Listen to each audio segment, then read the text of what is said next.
తండ్రి, సమస్త జీవులకు ఆరోగ్యాన్ని ఆయుష్ను ఇస్తూ సమస్త మానవాళిని పోషిస్తున్న దేవునికి మనందరి తరపున యేసుక్రీస్తు నామములో కృతజ్ఞతాస్తుతులు చెల్లిస్తున్నాను. మత్తయి సువార్త 21వ అధ్యాయము 17వ వచనం వరకు ధ్యానం చేశాం గత వారం. 18వ వచనం నుండి ఈరోజు మనం ధ్యానం చేద్దాం. చిన్న ప్రార్థన సహాయం కోరుకొని వాక్యాన్ని ధ్యానం చేద్దాం. క్రీస్తు యేసునందు మమ్మలను ఎంతో ఉన్నతంగా ప్రేమించిన మా పరలోకపు తండ్రి, అద్వితీయుడా, మహాబలపరాక్రమము కలిగిన మా దేవ, ఇశ్రాయేలీయులకు మహాదుర్గముగా ఉండి అండగా కొండగా ఉండి కునుకక నిద్రపోక కాపాడారు. ఈరోజు సర్వ మానవాళిని క్రీస్తు ద్వారా రక్షించి మీ పిల్లలుగా తీర్చబడిన మమ్మల్ని అందరినీ మీరు కాపాడుతున్న విధానాన్ని బట్టి స్తోత్రాలు. మీరు కాపాడకపోతే ఏ ప్రమాదంలో మా ఆయుష్కాలం ముగిసేదో మాకు తెలియదు. ఎంతోమంది మా కళ్ళ ముందే రాలిపోతున్నారు. వారిని చూసైనా మేము గమనించుకొని మా జీవితాన్ని మరింతగా మీలో భద్రపరుచుకునే ఏర్పాటు చేసుకోవటానికి మీ వాక్యంతో మమ్మల్ని హెచ్చరిస్తూ ఉన్న విధానాన్ని బట్టి మీకు స్తోత్రాలు చెల్లిస్తూ, ఇదిగోనైనా లేఖనాలని పరిశీలించి పరిశోధించబోచూ ఉండగా మీ ఆత్మ సహాయాన్ని బోధిస్తున్న నాకును వింటున్న మీ పిల్లలకును ప్రసాదించి ఆత్మ సహాయంతో వివేచించి బోధించగలిగే సామర్థ్యాన్ని ముఖ్యంగా నాకు అనుగ్రహించమని, ఆత్మ నింపుదలతో మీ పిల్లలతో మాట్లాడటానికి అవకాశాన్ని కల్పించమని మా రక్షకుడు మా పాప విమోచకుడైన యేసుక్రీస్తు వారి యొక్క జ్ఞానము కలిగిన నామములో ప్రార్థించి అడిగి వేడుకొనిచున్నాను పరలోకపు తండ్రి, ఆమేన్. చేరువచ్చిన మీ అందరికీ ప్రభు అయిన క్రీస్తు నామములో నా శుభాలు వందనాలు. ప్రభునందు ప్రియమైన దేవుని వాళ్ళరా, 18వ వచనం నుండి మనం వాక్యాన్ని ధ్యానం చేద్దాం. ఉదయమందు పట్టణమునకు మరలా వెళ్ళుచుండగా, అంటే రాత్రి అయింది, మళ్ళీ ఉదయాన్నే యేసుక్రీస్తు వారు లేచి అంతకుముందు రాత్రి బేతనియాలో బస చేశారు. పై వచనం చదివితే ఎక్కడికి వెళ్ళి ఆగారు? బేతనియాకి వెళ్ళి బస చేశారు. బేతనియాలో ఎవరున్నారు? మరియా, మార్తా, లాజరు యొక్క కుటుంబంలో ఆయన బస చేశారు. తెల్లారి ఉదయాన్నే లేచి మళ్ళీ పట్టణమునకు మరలా బయలు వెళ్ళుచుండగా ఆయన ఆకలి కొని. పట్టణం అంటే ఏ పట్టణం తీసుకోవాలి? పట్టణం అనే ఉంది, ఏ పట్టణమో చెప్పలేదు. అంటే పట్టణం అనగానే ఆ చుట్టుపక్కల ప్రాంతాల్లో పల్లెటూర్లకు వెళ్ళి పట్టణానికి వెళ్తున్నాడు యేసుక్రీస్తు వారు అంటే యెరూషలేమని గుర్తుపెట్టుకోవాలి. పట్టణం అనగానే ఏ పట్టణానికి వెళ్తున్నా అంటే ఏదో ఒక పట్టణం వెళ్తున్నాం అనుకోకూడదు. ఇప్పుడు ఈ ప్రాంతంలో ఉన్న వారికి నేను టౌన్కి వెళ్తున్నాను అనగానే ఏ టౌన్ అని అర్థమైద్ది అందరికీ. ఎక్కువ పర్సెంట్ దగ్గరగా ఉన్న తెనాలి అనుకుంటారు, లేదా గుంటూరు అనుకుంటారు, అంతే కదా. ఆ విజయవాడ దగ్గరలో ఉన్నవాళ్ళు, పల్లెటూరులో ఉన్నవాళ్ళు నేను పట్టణానికి వెళ్తున్నానంటే విజయవాడకి వెళ్తున్నానని అర్థం చేయాలి. అలాగే యేసుక్రీస్తు వారి గురించి రాయబడిన మాటల్లో నేను పట్టణానికి వెళ్తున్నాడు యేసుక్రీస్తు వారు అనగానే యెరూషలేం పట్టణం అని ఖచ్చితంగా మనం తీసుకోవాలి. అయితే ఆయన ఆకలి కొన్నాడంట. పట్టణమునకు వెళ్ళుచుండగా ఆయన ఆకలి కొనెను. ఉదయాన్నే లేచి పట్టణానికి వెళ్తున్నప్పుడు అంటే మరియా మార్తల ఇంట్లో టిఫిన్ ఏం చేయలేదేమో, అంతే కదా. మరి పొద్దున్నే ఎప్పుడు వెళ్తున్నాడు? ఉదయమున లేచి ఆయన మరలా వెళ్ళుచుండగా, అంటే ఉదయాన్నే అక్కడ టిఫిన్ కూడా చేయకుండా వాళ్ళు ఇంకా నిద్ర లేచారో లేదో, ఈయన మాత్రం వేకువనే లేచి ప్రార్థన చేసుకొని బయలుదేరుతాడు ఎక్కడికైనా. అంటే అక్కడ బ్రేక్ఫాస్ట్ చేయలేదు, అంతే కదా. ఆకలి అయింది ఉదయాన్నే అంటే అర్థం ఏంటి? అక్కడ టిఫిన్ చేసి ఇక్కడికి రాగానే ఆకలి అవుతా. ఎందుకంటే బేతానియాకి యెరూషలేముకి మహా అయితే 8 కిలోమీటర్లు అంతే. ఈ మధ్య దూరంలో ఆకలి అవ్వదు. కాబట్టి ఆకలి కొన్నాడు అంటే రాత్రి తిన్నాడో లేదో తెలియదు. ఉదయం కూడా టిఫిన్ చేయకుండానే బయలుదేరి ఉంటాడు. అలా వెళ్ళుచుండగా ఆకలి కొనెను. అప్పుడు త్రోవ పక్కన ఉన్న ఒక అంజూరపు చెట్టును చూచి దాని యొద్దకు రాగా దాని యందు ఆకులు తప్ప మరేమీ కనబడలేదు. కనుక దాన్ని చూచి ఇక మీదట ఎన్నటికీ నీవు కాపుకాయ కుందువు గాక అని చెప్పి చెప్పాను. తక్షణమే ఆ అంజూరపు చెట్టు ఎండిపోయాను. ఇదేంటి?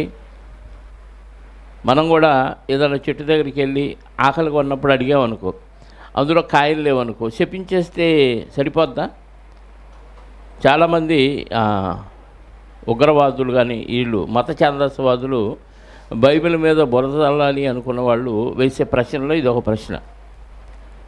యేసుక్రీస్తు వారికి భవిష్యత్తు తెలుసు కదా, యేసుక్రీస్తు వారు దేవుడు అంటున్నారు కదా, మరి అంజూరపు చెట్టుకి కాయలు ఉండవని ముందే తెలుసు కదా, దగ్గరికి వెళ్ళి చూసి కాయలు లేకపోగానే చెప్పిస్తాడా? అంత షార్ట్ టెంపర్ ఎందుకు ఆయనకి అని అనేవాళ్ళు చాలామంది ఉన్నారు. ఇదే విషయాన్ని మత్తయి గారు, మార్కు గారు, లూకా గారు కూడా రాశారు. ఒకసారి వాళ్ళు ఏమి రాశారో అది కూడా మనం చూడగలిగితే, మార్కు సువార్త 11వ అధ్యాయము, ఒకసారి మార్కు సువార్త 11వ అధ్యాయము 20వ వచనం నుండి చదువుదాం ప్రియులారు. ఇక్కడ కూడా ఉదయాన్నే ఉంది. పొద్దున వారు మార్గమున పోవుచుండగా ఆ అంజూరపు చెట్టు వేళ్ళు మొదలుకొని ఎండిపోయిండుట చూచిరి. అప్పుడు పేతురు ఆ సంగతి 12 నుంచి చదువుదామా. మర్నాడు వారు బేతనియా నుండి వెళుచుండగా ఆయన ఆకలి కొన్నో ఆకులు గల ఒక అంజూరపు చెట్టును దూరం నుండి చూచి దాని మీద ఏమైనా దొరుకునేమో అని వచ్చాను. ఏమైనా దొరుకునేమో, దూరం నుంచి చూశారు. ఆకులు ఉన్నాయి గుబురుగా, ఆకులు గుబురుగా ఉన్నాయి అంటే కాయలు కూడా ఉంటాయని, ఏమన్నా ఉంటాయేమని వచ్చారు. అంటే భవిష్యత్తు తెలీదా యేసుక్రీస్తు వారికి? అంటే తెలుసనే మనం సమాధానం చెబుతాం. తెలిస్తే ఏమైనా ఉండునేమని ఎందుకు వస్తాడు? ముందే తెలిసిపోద్ది కదా అక్కడ కాయలేమి లేవు అని. ఎందుకు వచ్చాడో చూద్దాం. దాని యొద్దకు వచ్చి చూడగా ఆకులు తప్ప మరి ఏమీ కనబడలేదు. ఏలైనగా అది అంజూరపు పండ్ల కాలము కాదు. ఇది మరీ విడ్డూరం కదా, సీజన్ కాదు. మనం వర్షాకాలం వెళ్ళి మామిడికాయలు కావాలంటే దొరుకుతాయా? దొరకవు కదా. నేరేడు పళ్ళు ఎప్పుడు దొరుకుతాయి చెప్పండి? ఎండాకాలం పోయి వర్షాకాలం స్టార్ట్ అయ్యే మధ్యకాలంలో నేరేడు పళ్ళు దొరుకుతాయి.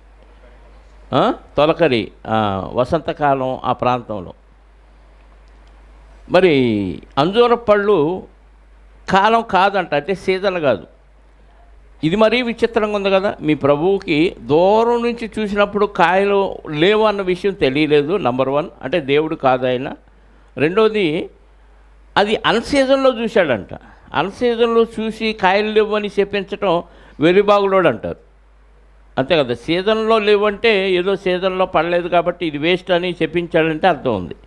అన్సీజన్లో చెప్పించటం ఏంటి అంటే మీ ప్రభు కాదు, మీరే ఏదో ఆరాధించుకుంటా పోతున్నారు, అది ఒక పిచ్చి పట్టింది మీకు అంటున్నారు. అది అంజూరపు పండ్ల కాలము కాదు. అందుకైన ఇక మీదట ఎన్నటికీ నీ పండ్లు ఎవరినో తినకుందురు కాక అని చెప్పాను. అది ఆయన శిష్యులు వినరి. వారు యెరూషలేమునకు వచ్చినప్పుడు ఆయన దేవాలయంలో ప్రవేశించి అది వదిలేండి 20 నుంచి. పొద్దున మార్గమున పోవుచుండగా ఆ అంజూరపు చెట్టు వేళ్ళు మొదలుకొని ఎండిపోయి ఉండుట. పొద్దునంటే మళ్ళీ మరుసటి రోజు.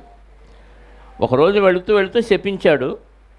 రెండో రోజు వెళుతూ చూసినప్పుడు ఏమైంది? వేళ్లతో సహా ఎండిపోయింది. అప్పుడు పేతురు ఆ సంగతి జ్ఞాపకమునకు తెచ్చుకొని, బోధకుడా, ఇదిగో నీవు శపించిన అంజూరపు చెట్టు ఎండిపోయినని ఆయనతో చెప్పాను. అందుకు యేసు వారితో చాలమ్మ లూకాసు వార్త చూద్దాం. లూకాసు వార్త 13వ అధ్యాయము. లూకాసు వార్త 13వ అధ్యాయము 6వ వచనం నుండి చూడండి.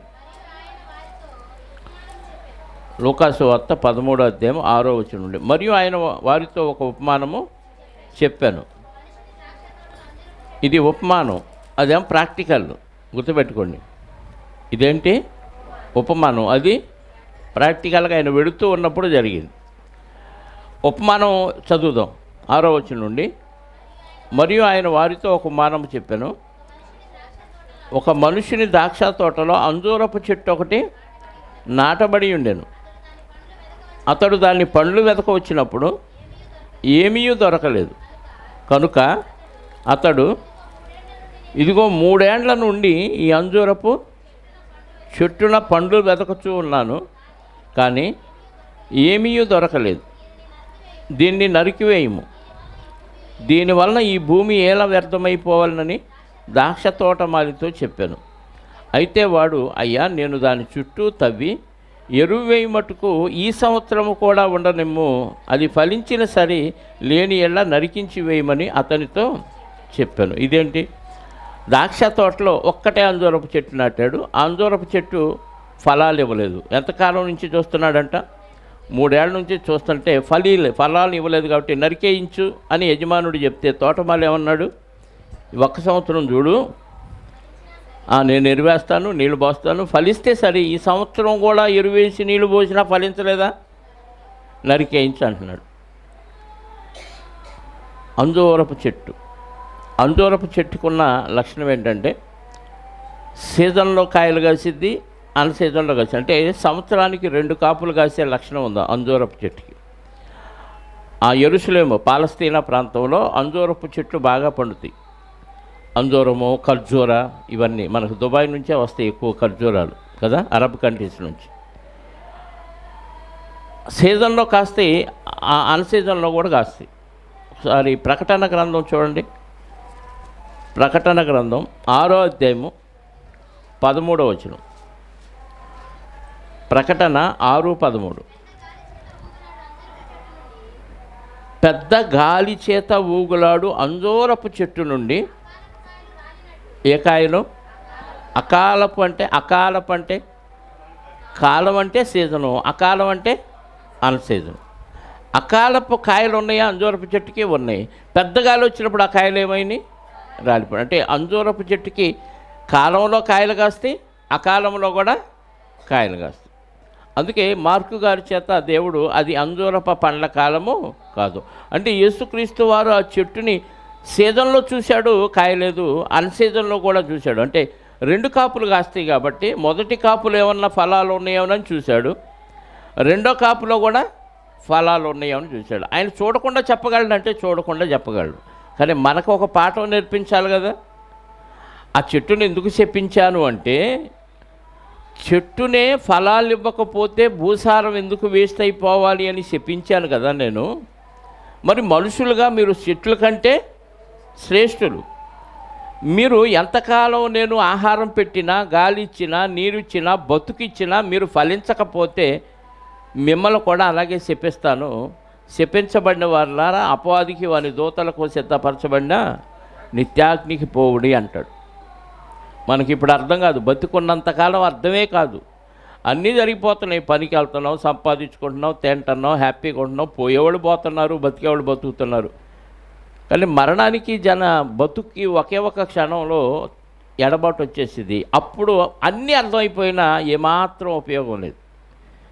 ఇప్పుడు మీరు పనులు చక్కబెట్టుకోలేకపోయినా, దేవుని కార్యక్రమాలు చేయలేకపోయినా, ఎవరికి సువార్త చెప్పకపోయినా, దేవునికి ఇష్టంగా బతకపోయినా మిమ్మల్ని బతకనిస్తున్నాడు కాబట్టి జరిగిపోతుందిలే, భవిష్యత్తు చాలా ఉంది, జరిగించుకుందామనే నిర్లక్ష్య వైఖరి వహిస్తూ ఎంత బతిమలాడినా దేవుని సన్నిధిలోనికి సమయానికి రాలేకపోతున్నారు. ఏదో ఒకరోజు దేవుడు శపించాడు అనుకోండి, అంజూరపు చెట్టుని శపించినట్టు. ఇప్పుడు ప్రభు అయిన యేసుక్రీస్తు వారు లేచి పునరుద్ధానుడై 2000 సంవత్సరాల క్రితం తండ్రి కుడిపార్శ్వన ఆసీనుడై మన కోసం ప్రార్థనా విజ్ఞాపనలో చేస్తున్నాడు. రోమపత్రికలో ఉంటుంది చూడండి ఒకసారి. 8వ అధ్యాయము రోమీయులకు రాసిన పత్రిక.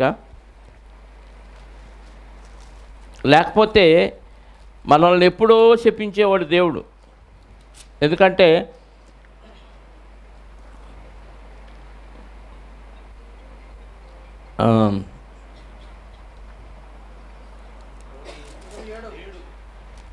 ఎనిమిదో అధ్యాయము 27వ వచనమా?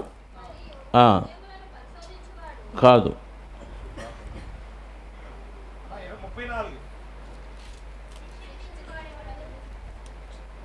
34-35 చదవండి. శిక్ష విధించువాడెవడు?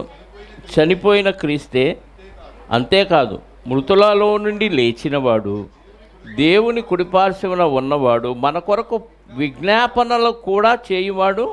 అంటే సమాధిలో నుంచి లేచి దేవుని కుడిపార్శ్వం నుండి ఏం చేస్తున్నాడు? ఇప్పుడు తండ్రి ఏమో ఆడు మారడు, ఎంతకాలం చూసినా ఆ మారదు, ఆడు మారడు, చెప్పించేస్తాను అంటుంటే యేసుక్రీస్తు వారు ఏమంటున్నాడు, ఈ 1 సంవత్సరం ఆగయ్యా, పాస్టర్ గారి చేత ఎట్టగట్ట 4 వాక్యాలు చెప్పిస్తాను, ఎరువు అంటే అదే, గద్దెత్తాను, పాస్టర్ గారి చేత విపరీతంగా వాళ్ళని దండిస్తాను, అయినా మారకపోతే వచ్చే సంవత్సరం లేపేద్దుకుని వాళ్ళని అంటున్నాడు. కాబట్టి నువ్వు నేను బతికిపోయాము.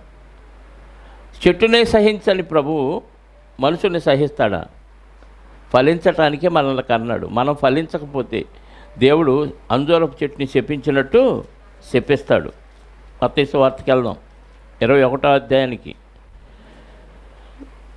అంటే చెట్టుని సీజన్లో చూశాడు యేసుక్రీస్తు వారు, అన్ సీజన్లో కూడా చూశాడు. సీజన్లో ఫలించలా, అన్ సీజన్లో ఫలించకపోయేసరికి కోపం వచ్చింది, వెంటనే చెట్టుని శపించాడు.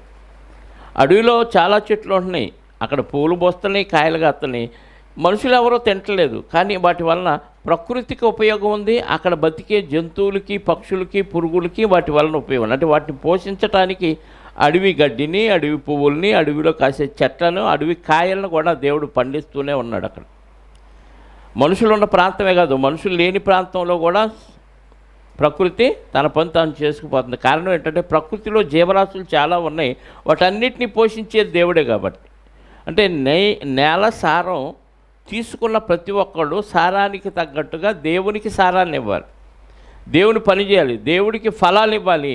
దేవునికి ఫలాలు ఇవ్వకపోతే ఏదో ఒక రోజు చెప్పించేస్తాడు, ఇంకా అంతే, అటు నుంచి అట్టే దేవుడి శాపానికి గురైపోతే నిత్య నరకానికి వెళ్ళిపోతాం. జాగ్రత్తగా ఆలోచిస్తే చెట్టునే దేవుడు ఊరుకోలేదంటే మనమే ఊరుకోం. ఎంతకాలం ఉన్న చెట్టు వేస్ట్గా ఉంటుంది, మనకు ఉపయోగం లేదు అనుకుంటే ఏం చేస్తున్నాం?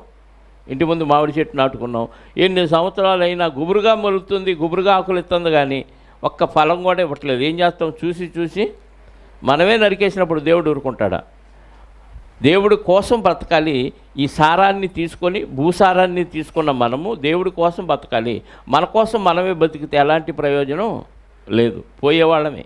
ఈ శరీరం క్షయమైపోయింది. కాబట్టి యేసుక్రీస్తు వారు శపించింది ఎందుకనంటే భూసారాన్ని ఇది వేస్ట్గా అనుభవిస్తుంది. కాబట్టి ఫలాలు ఇవ్వాలి. నా పిల్లలకి ఇది ఫలాలు ఇవ్వటానికే చెట్టు నుంచాను నేను. మనుషులకు ఉపయోగపడిన చెట్టు వేస్ట్, అందుకే శపించాడు, ఎండిపోయింది. అర్థమైందా? అప్పుడు శిష్యులు ఆశ్చర్యపోయి అడుగుతున్నారు ప్రభువారిని. 20వ వచనం, శిష్యులు అది చూచి ఆశ్చర్యపడి అంజూరపు చెట్టు ఎంత త్వరగా ఎండిపోయినని చెప్పుకొనిరి.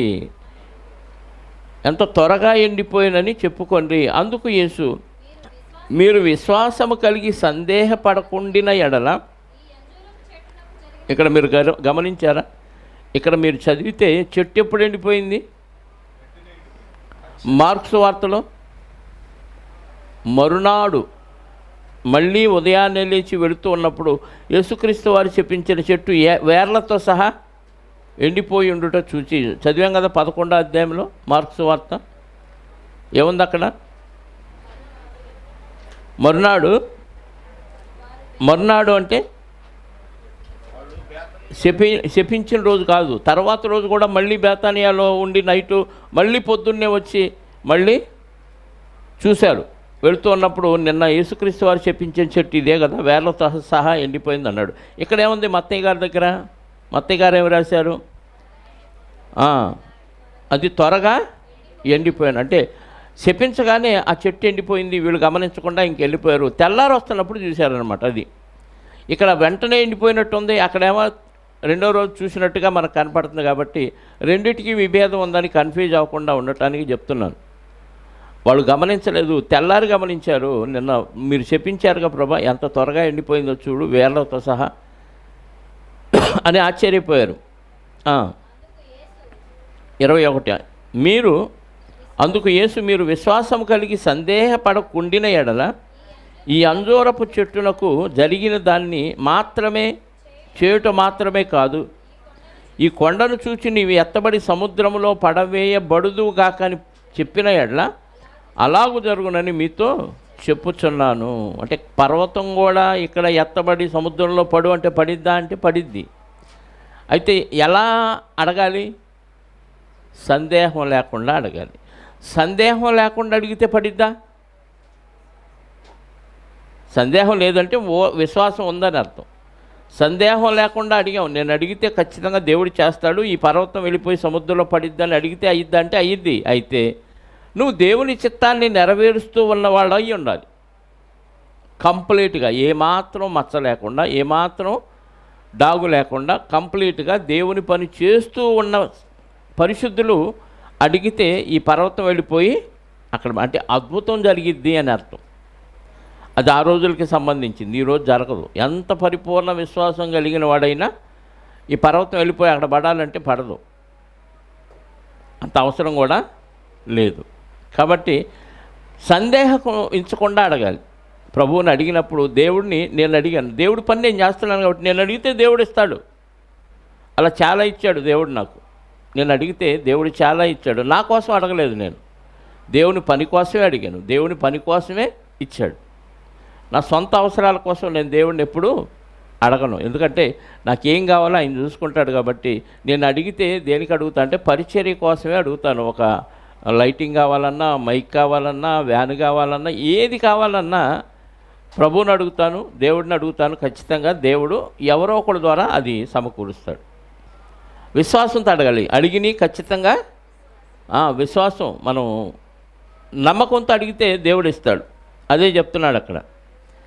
అంజూరపు చెట్టు జరిగిన దాన్ని చేయటం మాత్రము కాదు, ఈ కొండను చూసి నీవు ఎత్తబడి సముద్రంలో బడుదో గాకని చెప్పిన ఎడల అలాగు జరుగునని మీతో నిశ్చయముగా చెప్పుచున్నాను. ఒకసారి 17వ అధ్యాయం 20వ వచనం చూడండి. 17:20 ఇదే మత్తయి సువార్తలో. అందుకైన మీకు ఆవగింజంత విశ్వాసం ఉండిన ఎడల ఈ కొండను చూచి ఇక్కడ నుండి అక్కడికి పొమ్మనగానే అది పోవును. మీకు అసాధ్యమైనది ఏది ఉండదని నిశ్చయముగా మీతో చెప్పుచున్నానని వారితో అనేను. ఏంటంట, కొండను చూసి ఇక్కడ కాదు అక్కడ పడిపో అంటే పడిద్దంటే ఎప్పుడు ఆవగింజంత విశ్వాసం ఉంటుంది. అంటే ఆవగింజంతే చాలా చిన్నది. ఆ రోజుల్లో వాళ్ళకి అంత కూడా లేదని అర్థం. ఎందుకంటే ఒక దెయ్యాన్ని వదిలించలేకపోయారు, అది సందర్భం. అక్కడ అంత విశ్వాసం కూడా లేదు. పైగా పరిశుద్ధాత్మ ఇంకా వాళ్ళకి లోపలికి రాలేదు, వాళ్ళు పరిపూర్ణ విశ్వాసంలోకి రాలేదు, పరిపూర్ణ స్థితిలో. కాబట్టి అప్పుడు ఆ స్టేజ్లో వాళ్ళకి కొంచెం విశ్వాసం ఉంటే కూడా జరిగిపోతాయి అని చెప్పాడు. ఈరోజు మనం పరిపూర్ణ విశ్వాసం ఉన్నా ప్రేమ లేకపోతే నువ్వు ఎంత విశ్వాసం ఉన్నా నీకు అవ్వదు పని. కొరింథీ మొదటి పత్రిక 13వ అధ్యాయం ఒకసారి చూడండి. కొరింథీ మొదటి పత్రిక 13వ అధ్యాయము 2వ వచనం, లేదా 1 నుంచి చదివినా పర్వాలేదు. మనుషుల భాషలతోనూ దేవదూతల భాషలతోనూ నేను మాట్లాడినాను, ప్రేమ లేని వాడనైతే మోగెడి కంచును గణగణలాడు తాళమునయుందును, ప్రవచించు కృపావరములు కలిగి మర్మములన్నీయు జ్ఞానమంతయు ఎరిగిన వాడినైనను కొండలను పెకలించగలిగినంత విశ్వాసం. ఇప్పుడు చెప్పాడు కదా, ఈ కొండ తీసుకెళ్ళి అక్కడ పడాలంటే పడిద్ది. అంత విశ్వాసం ఉన్నా ఏమీ లేకపోతే వేస్ట్ అంట. అంటే ఈ విశ్వాసాలన్నిటికీ కలిపి ఇంకేముండాలి? ఎక్స్ట్రా ప్రేమ ఉండాలి. అది లేకపోతే నీకెంత విశ్వాసం ఉన్నా ప్రయోజనం లేదు. అంటే విశ్వాసం ఉండాలి, ప్రేమ ఉండాలి. ప్రేమ ఉంటే ఏం చేస్తాం? ఎవరిని ద్వేషించు, ఎవరిని ఏమను, అందరితో సమాధానంగా ఉంటాం. అసలు అలగనే అలగం. ప్రేమ ఉంటే దేవుడు చెప్పింది ఖచ్చితంగా చేస్తావు. ఇందా చెప్పాను కదా, దేవుడు చెప్పినవన్నీ చేస్తూ పరిపూర్ణంగా, అప్పుడు నువ్వు సందేహం లేకుండా విశ్వాసంతో అడిగితే నువ్వు అడిగినవన్నీ ఇస్తాడు. ఇక్కడ ఏమన్నాడంటే ప్రేమ అన్నాడు. అక్కడ నేను చెప్పింది ఏంటంటే దేవుడు చెప్పినవన్నీ చేయాలి. ప్రేమించటం అంటేనే దేవుని ఆజ్ఞలను గాయకొనడం. అర్థమైందా? అంటే ఎంత విశ్వాసం ఉన్నా ఈ కొండపోయి అక్కడ పడాలన్నా ప్రేమ ప్లస్ విశ్వాసం రెండు కలిస్తేనే అప్పుడు నీ మాట దేవుడు వింటాడు, ఆ కార్యం జరుగుతుంది. అర్థమైందా? ఎవరికి ప్రేమ చూపకుండా, ఎవరికి సహాయం చేయకుండా, ఎవరికి ఏమీ మనం ఇవ్వకుండా కేవలం దేవుడి కార్యక్రమం అనుకుంటూ మన ఇష్టం వచ్చినట్టుగా మనం చేస్తే అది ప్రేమ అవ్వదు, అది విశ్వాసం కూడా అవ్వదు. కాబట్టి విశ్వాసం ఉండాలి ప్లస్ ప్రేమ ఉండాలి. అప్పుడు నువ్వు అనుకున్నవన్నీ, నువ్వు అడిగినవన్నీ దేవుడు నెరవేరుస్తాడు. అది అసాధ్యమైన లోక సంబంధంగా దేవుడు సుసాధ్యం చేయగలిగిన సామర్థ్యం కలిగిన వాడు. 22వ వచనం, మత్తయి సువార్త 21వ అధ్యాయం 22. మరియు మీరు ప్రార్థన చేయనప్పుడు వేటిని అడుగుదురో అవి దొరికినవని నమ్మిన ఎడల మీరు వాటన్నిటినీ పొందుదురని వారితో. అంటే ఇంతకుముందు చెప్పిందే ఇది, విశ్వాసం ఉండాలి. విశ్వాసంతో అడిగితే ఇస్తాడు దేవుడు. అంటే నువ్వు అన్నీ పర్ఫెక్ట్గా ఉండి దేవుణ్ణి ప్రేమిస్తూ ప్రజలను ప్రేమిస్తూ నువ్వు నేను అడిగితే దేవుడు ఇచ్చినట్టే ఇంకా ఇస్తాడు అని ఫిక్స్ అయిపోతే ఇచ్చేసినట్టే. ఎందుకంటే నేను దేవుని పనిలో ఉన్నాను, దేవుని డిపార్ట్మెంట్లో ఉన్నాను, దేవునికి ఇష్టడుగా ఉన్నాను, దేవుణ్ణి ప్రేమిస్తున్నాను, అంటే దేవుని ఆజ్ఞలో గైకొంటున్నాను కాబట్టి దేవుడు నా మొర వింటాడు, నాకు చేస్తాడు. అర్థమైందండి? నేను అడిగితే మా నాన్న అస్సలు కాదండు, నేను అడిగితే మా అమ్మ అస్సలు కాదండు అనే నమ్మకం పిల్లల్లో ఉందంటే ఏంటి అర్థం? తల్లిదండ్రులు చెప్పినట్టు పిల్లలు వింటున్నారని అర్థం. తల్లిదండ్రులు చెప్పినట్టు వినకుండా చదువుకోకుండా బలాదూరు తిరుగుతూ నాకు అది కావాలి మమ్మీ, ఇది కావాలి డాడీ అన్నారు, నాకు ఇస్తారా? ఎవరు కదా. ఎప్పుడు ఇస్తారు? తల్లిదండ్రులు. వాళ్ళ మాట వింటున్నప్పుడు బుద్ధిగా చదువుకొని వాళ్ళ పనేదో వాళ్ళు చేసుకుంటున్నప్పుడు తల్లిదండ్రులకు హెల్ప్ చేస్తున్నప్పుడు తల్లిదండ్రులు ఏదడిగినా పిల్లలు ఏదడిగినా తల్లిదండ్రులు ఇస్తారు. మరి దేవుడి పని మనం చేస్తే కదా మనం అడిగేది దేవుడికి ఇచ్చేది. కాబట్టి మనం దేవుని పని చేయకుండా అడిగితే దేవుడు ఇవ్వడు. అంటే విశ్వాసం లేకపోతే ఇవ్వడు, దేవుడు పని చేయకపోయినా దేవుడు ఇవ్వడు. ఎప్పుడు ఇస్తా అంటే నువ్వు దేవుని పని చేస్తూ విశ్వాసం కలిగి నువ్వు అడిగితే ఇచ్చేస్తాడని ఫిక్స్ అయిపో. అదే ఆ వచనం 22వ వచనంలోని సారం. 23 నుంచి సందర్భం మారిపోద్ది. ఆయన దేవాలయంలోనికి వచ్చి బోధించుచుండగా, దేవాలయం అనగానే యెరూషలేము దేవాలయం, అర్థమైందా? ఆయన దేవాలయంలోనికి వచ్చి బోధించుచుండగా ప్రధాన యాజకులు వచ్చి ప్రజల పెద్దలను ఆయన యొద్దకు వచ్చి ఏ అధికారం వలన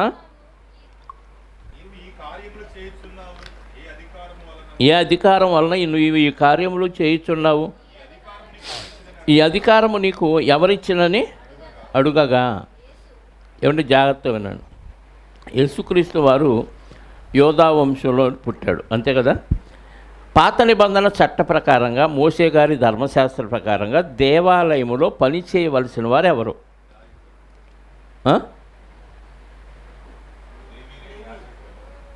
తెలియదు కదా. ఎవరు చేయాలి? ఇక్కడ ఎవరు పట్టినా వాళ్ళు చేయొచ్చు, ఎందుకంటే మనం క్రైస్తవులుగా మారినోళ్ళు రాజులైన యాజక సమూహం. కానీ పాత నిబంధనల ప్రకారంగా ధర్మశాస్త్ర ప్రకారంగా దేవాలయములో పని చేయాల్సిన వాళ్ళు లేవీయులు. ఆ దేవాలయంలో కూడా యాజకత్వం చేసి బలులు తీసి బలులు అర్పించడానికి ఆ అతి పరిశుద్ధ స్థలంలోనికి వెళ్ళే అర్హత ఆ లేవీ వంశంలోని అహరోను సంతతి వారికి ఇచ్చాడు మోషే గారి ద్వారా. ఇప్పుడు ఆ క్రమం అంతా ఆగిపోయింది. ఎప్పుడు? క్రీస్తు పూర్వం 400 సంవత్సరాల క్రితం మలాకీ గ్రంథంతో అది అయిపోయింది. మలాకీ తర్వాత 400 సంవత్సరాలు గ్యాప్ రావటం వల్ల ఈ ఇశ్రాయేల్ తెగల్లో ఉన్నవారందరూ కొంచెం తెగలు ఇంకా విస్తరించినాయి, కొన్ని జాతులుగా విస్తరించారు. అందులోనే వచ్చిన వాళ్ళే ఈ శాస్త్రులు పరిచయులు, వీళ్ళు ప్రధాన యాజకులు మొదటి నుంచి ఉన్నారు. అంటే యాజకత్వం చేసేవాళ్ళు ప్రధాన యాజకులు, వాళ్ళు లేవీ గోత్రంలో నుంచే వచ్చినవాళ్ళు, అహరోను వారసత్వంగా వచ్చినవాళ్ళు. అయితే బోధించేవాళ్ళు ఈ శాస్త్రులు పరిచయులు వీళ్ళందరూ ఉన్నారు, ధర్మశాస్త్రోపదేశకులు అంటారు. ఇప్పుడు యేసుక్రీస్తు వారు యోధా గోత్రంలోంచి వచ్చాడు కాబట్టి ఏదో మరి ఇచ్చేశారు ఆయనకి. ఎందుకు ఇచ్చారు? లేవీలు కదా అక్కడ చదివేది. కానీ ఈ 400 సంవత్సరాల మధ్యకాలంలో ఎవరు పడితే వాళ్ళు వచ్చి బోధించడం కొంచెం అక్కడ అలవాటు అయిపోయింది. కొన్ని తెగలు విడిపోయారు కదా, శాస్త్రులు పరిచయులు ప్రధాన యాజకులు వీళ్ళంతా వచ్చారు కాబట్టి యేసుక్రీస్తు వారికి కూడా ఇచ్చారు. అయితే యేసుక్రీస్తు వారు మిగతా వాళ్ళ కంటే ఎక్స్ట్రా చేస్తున్నాడు. ఏంటది అంటే లేఖనాలు చదివి చక్కగా దాన్ని వివరంగా చెప్తున్నాడు. అది మాత్రమే కాక అధికారంతో స్వస్థతలు చేస్తున్నారు, దెయ్యాలను వెళ్ళగొడుతున్నాడు. ఇవి మిగతా వాళ్ళకంటే విరుద్ధంగా కనపడుతున్నాయి అందరికీ. అసలు అక్కడ బోధించే అధికారం కానీ ఆ దేవాలయంలో పనిచేసే అధికారం ఎవరిచ్చారంటే దేవుడిచ్చాడు మోషే గారి ద్వారా, అంతే కదా. ఇప్పుడు యేసుక్రీస్తు వారికి దేవుడిచ్చాడా, ఈయనే సొంతగా వచ్చి ఈ కార్యక్రమాలన్నీ చేస్తున్నాడా అనేది డౌట్ వచ్చింది వాళ్ళకి. మొత్తానికి ఆయన ఏదో ఒక రకంగా ఇబ్బంది పెట్టాలనే ఉద్దేశంతో అసలు నువ్వు ఏ అధికారంతో ఈ పనులు చేస్తున్నావు అని వాళ్ళు అడుగుతున్నారు. ఈరోజు బోధించాలంటే మనకి ఏ అధికారం కావాలి? వాక్యం చెప్పాలంటే చెప్పండి. ఇక్కడ వాక్యం చెప్పాలంటే ఏ అధికారం కావాలి? సర్టిఫికేట్ కావద్దు, చదివి ఎగ్జామ్ రాసి సర్టిఫికేట్ సంపాదించి అప్పుడు బోధించాలి కొన్ని సిద్ధాంతాల ప్రకారంగా, కొన్ని డినామినేషన్లు. కానీ వాక్యం ఎవరో ఇచ్చే సర్టిఫికేట్ని బట్టి బోధించకూడదు. నువ్వు హృదయపూర్వకంగా ప్రభువుని అంగీకరించి మారు మనసు పొంది పాప క్షమాపణ నిమిత్తం నువ్వు ఎప్పుడైతే బాప్తిసం పొందేవో నువ్వు ఏమైపోయావు అంటే రాజు అయినా యాజక సమూహం అయిపోయావు. నువ్వు యాజకుడు అయ్యావు, నువ్వు రాజు అయ్యావు. ఇంకా నీకు మళ్ళీ ఎవడో సర్టిఫికేట్ ఇవ్వాల్సిన అవసరం లేదు. నువ్వు బాగా నేర్చుకున్నది నువ్వు పాటిస్తూ ఇతరులకి ఎవరైనా ఎక్కడైనా బోధించవచ్చు. నేటి చట్టం కూడా మనకు పర్మిషన్ ఇచ్చింది, భారతదేశ చట్టం కూడా. కాబట్టి క్రైస్తవులుగా ఎవరికైనా బోధించవచ్చు, ఎక్కడైనా బోధించవచ్చు. దీనికి ఎవరు అధికారం ఇవ్వలేదు, దేవుడే ఇచ్చాడు. కానీ పాత నిబంధనలో దేవుడే లేవీలకు ఇచ్చాడు. లేవీలు కూడా అహరోను సంతతి వారికి యాజకత్వం ఇచ్చాడు. కాబట్టి యేసుక్రీస్తు వారు యోధ గోత్రం నుంచి వచ్చాడు. కాబట్టి ఏ అధికారం వల్ల నువ్వు ఈ కార్యక్రమాలు చేస్తున్నావని సపరేట్గా ఆయన అడిగారు. ఎందుకంటే డిఫరెంట్గా చేస్తున్నాడు కాబట్టి. అప్పుడు ఆయన డైరెక్ట్గా వాళ్ళకి సమాధానం చెప్పాల. ఎందుకంటే వాళ్ళు ఏ ఉద్దేశంతో అడిగారో ఈయనకి వాళ్ళ హృదయాలోచనలు తెలుసు. కాబట్టి ఆయన ఏమని వాళ్ళకి క్వశ్చన్ చేశాడు?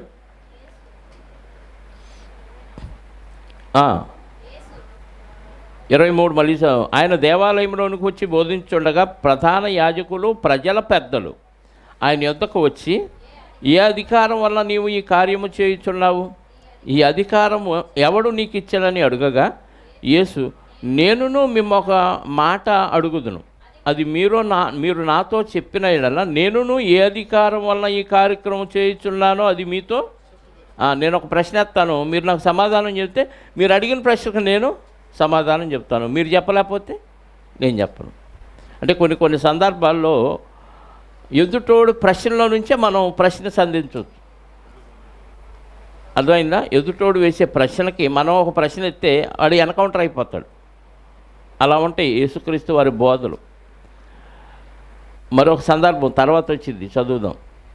ఏ అధికారం వలన బోధిస్తున్నాను నేను చెప్తాను, అయితే నేను అడిగిన ప్రశ్న కూడా మీరు సమాధానం చెప్పాలి అని ఒక బైబిల్లో క్వశ్చనే అడిగాడు. అప్పుడు జరుగుతున్న ఇన్సిడెంట్ అది. యోహాను ఇచ్చిన బాప్తిసం 25వ వచనం, ఎక్కడి నుండి కలిగినది? పరలోకం నుండి కలిగినదా, మనుషుల నుండి కలిగినదా అని వారిని అడిగాను. ఏమని? యోహాను గారు బాప్తీసం ఇస్తున్నారు. యేసుక్రీస్తు వారి కంటే ముందు నుంచి యోహాను గారు బాప్తీసం ఇస్తున్నారు. అది పరలోకం నుంచి దేవుడు అధికారం ఇస్తే యోహాను గారు వెళ్ళి బాప్తీసం ఇస్తున్నారా? అంతకుముందు బాప్తీసాలు అనేవి లేవు. యోహాను గారు వచ్చి బాప్తీసం అనేది పరిచయం చేసే వరకు అంతకుముందు బాప్తీసం నీళ్ళల్లో ముంచి లేపటం అనే కార్యక్రమం లేదు. అర్థమైందా? ఆ బాప్తీసం అనేది పాత నిబంధనలలో ఉంది అన్న విషయం తెలియదు, కానీ అది ఇండైరెక్ట్గా ఉంది. కానీ ఒక వ్యక్తి వచ్చి మనసు మార్చుకొని నేను దేవుని కోసం బ్రతుకుతాను, పాపాలు విడిచిపెడతాను అని నీళ్ళల్లో పాత జీవితాన్ని సమాధి చేసుకొని కొత్తగా ఆ వ్యక్తి జన్మించటం అనేది అంతకుముందు లేదు. అది పరిచయం చేసింది యోహాను గారు. యోహాను గారు పరిచయం చేయాలని ఎవరిచ్చారు అధికారం? దేవుడిచ్చాడు. దేవుడు యోహాను గారి గురించి ముందే చెప్పాడు ప్రవచనాలు. మలకీ గ్రంథం చివరి అధ్యాయం చూడండి, 4వ అధ్యాయం. మలాకీ గ్రంథం 4వ అధ్యాయము 5వ వచనం చదవండి. యెహోవా నియమించిన ఆ మహాదినము రాకమునుపు, అదేనా? నేను ప్రవక్తను మీ యొద్దకు, ప్రవక్త అయిన ఏలియాను మీ యొద్దకు పంపుదును. నేను వచ్చి దేశమును శపింపకుండునట్లు అతడు తండ్రుల హృదయమును పిల్లల తట్టును, పిల్లల హృదయమును తండ్రుల తట్టును తిప్పును నేను పంపుతాను అంటున్నాడు దేవుడు, యెహోవా. అంటే ఏలియా గారిని పంపుతానంటే యోహాను గారు, బాప్తీసం ఇచ్చే యోహాను గారే ఏలియా లాంటి క్యారెక్టర్ అని అర్థం. ఏలియా గారు చచ్చిపోయి మళ్ళీ పుడతాడని కాదు. ఇది దేవుడి అధికారంతో బాప్తీసం ఇచ్చే యోహాను గారు వచ్చి ప్రకటిస్తున్నాడు. ఈ విషయం వాళ్ళకి తెలుసు తెలియనట్టుగా ఉన్నారు. ఎందుకంటే ప్రజలందరూ చేసేది వీళ్ళు చేయరు, మేము చేసేది మీరు చేయాలని వాళ్ళ మీద బలవంతంగా రుద్దే బ్యాచ్ ఇది. కాబట్టి యేసుక్రీస్తు వారు అడిగిన ఈ ప్రశ్నకి వాళ్ళు కొంచెం కన్ఫ్యూజ్ అయిపోయారు. ఇప్పుడు ఏం చెబుదాం సమాధానం ఈయనకి? మనం పరలోకం నుంచి కలిగింది అని చెప్పామా, మీరు ఎందుకు బాప్తీసం పొందలేదు, దేవుడి ఆజ్ఞనే మీరు ధిక్కరిస్తున్నారా అని క్వశ్చన్ ఎత్తాడు ఈయన. అర్థమైందా? ఇప్పుడు నేను చెప్పే బోధ నాదా దేవుడిదా అన్నాను అనుకో, మీతో ఏం చెప్తారు చెప్పండి? నేనే ప్రశ్న వేస్తున్నా. ఈ బోధ నేను చెప్పే ఈ మాటలు నావా దేవుడివా? దేవుడివి. దేవుడివి అయితే మీరు ఎందుకు పాటించట్లేదంటే, నాయ అన్నారనుకో, నాయి మీరు ఎందుకు వినాలి? అంతే కదా. యేసుక్రీస్తు వారు అట్లా ఇరికిచ్చాడు. యోహాను గారు ఇచ్చే బాప్తిసం దేవుడు పర్మిషన్తో ఇస్తున్నాడా లేదా ఆయన సొంతగా ఇస్తున్నాడా? సొంతగా ఇస్తున్నాడని చెప్పామనుకో, ప్రజలందరూ పిచ్చోళ్ళ, ప్రజలందరూ ఎగబడి ఏం చేస్తున్నారు? ఆయన దగ్గర బాప్తీసాలు తీసుకుంటున్నారు. అంతమంది బాప్తీసాలు తీసుకుంటే మీరు దేవుడి అధికారాన్ని ధిక్కరిస్తారా? ప్రజలందరూ నమ్ముతున్నారు, ఆయన ప్రవక్తని నమ్ముతూ ఆయన వెంబడిస్తూ ఆయన దగ్గర బాప్తీసం తీసుకుంటుంటే అది దేవుడి నుంచి వచ్చింది కాదు, యోహాను గారే సొంతగా ఎత్తాలంటే వాళ్ళందరూ వచ్చి కొడతారు, చంపేస్తారు వీళ్ళని. అందుకని ఏం చెబుతామని కన్ఫ్యూజ్ అయిపోయారు. వాళ్ళు ఏం మాట్లాడుకుంటున్నారు చూడండి, పక్కకి వెళ్ళిపోయి.